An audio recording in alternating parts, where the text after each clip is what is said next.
Hi, my name is Paul Friedman. I founded the Marriage Foundation, and today's topic is my husband is abusive. What should I do?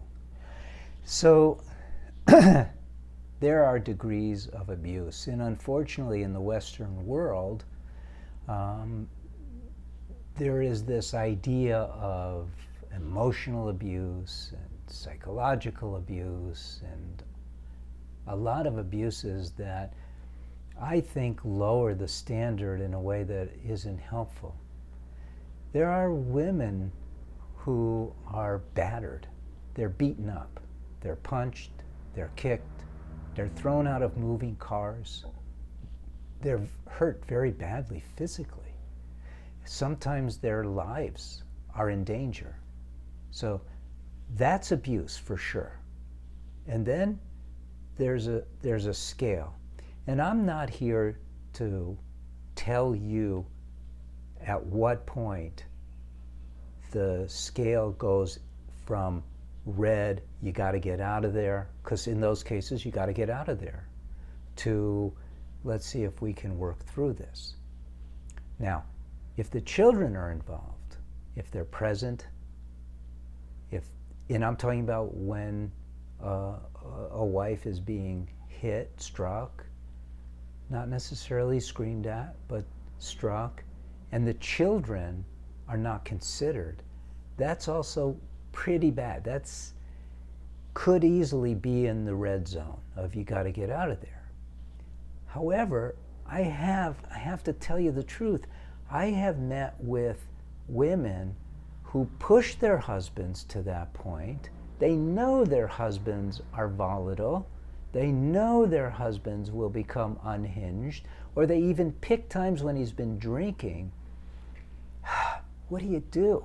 You can condemn him. You can say, well, there is no excuse, never, nada. And I agree, but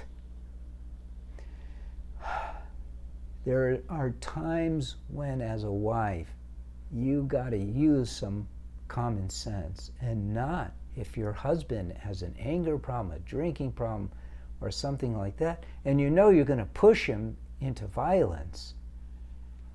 I'm not going to say he's okay. He's not, but neither are you. And it's almost like your violence, which is begetting his violence, is almost as bad on a certain level. So here it is. There's the, you got to get out of there, the children are in danger, you're in physical danger, you got to get out of there. There's just no getting around it. And then we go into the shades. I'm not going to address the shades, but there's your responsibility part comes up at a certain point, and you have to behave well too. And then the emotional abuse and all of that stuff, I'm sorry. You're probably emotionally abusing your spouse as well. You got to learn how to be married. So if it's just, and I shouldn't say just, because it's painful, I'm not denying that part.